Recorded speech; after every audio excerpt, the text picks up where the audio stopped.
এখানে এসে চা গিলতে বসে গেছো? চাটাও শান্তিতে খেতে দেবে না? আমি পড়ে গেছি, এত ব্যথা করছে যে একটু ভলিনি লাগিয়ে দিই বা কিছু, একটুখানি না লাগিয়ে দিই, এখানে এসে আড্ডা দিয়ে চা গিলতে বসে গেছি। আর বলিস না, চারদিকে গঙ্গা জল ভালো করে দেবে, একটুখানি ছিটিয়ে দিলে হয়, একদম গাদাখানে করে গঙ্গা জল দেবে, তার মধ্যে দিয়ে যাচ্ছিল আর পড়ে গেছে।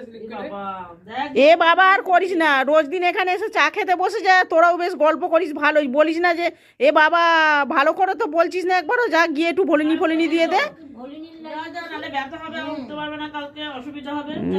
অসুবিধা হবে, কালকে রান্না বান্না আমি কিচ্ছু করবো না, আমি চুপ করে শুয়ে থাকবো, তুমি দেখো।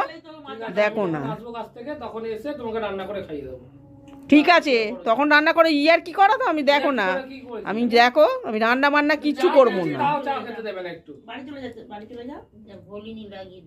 আমার দরকার নেই, আমি লাগিয়ে নিয়েছি ভলিনি, আমি দেখতে এলাম ও কোথায় গেল, এখানে আড্ডা দিতে এসছে, দরকার নেই, তোমরা নিয়ে বসে গল্প করো।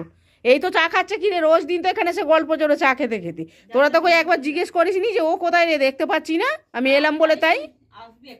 হ্যাঁ আসবি এক্ষুনি, আমার দরকার নেই চা খাওয়ার, আমি ঘরে চলে যাচ্ছি। ঠিক আছে।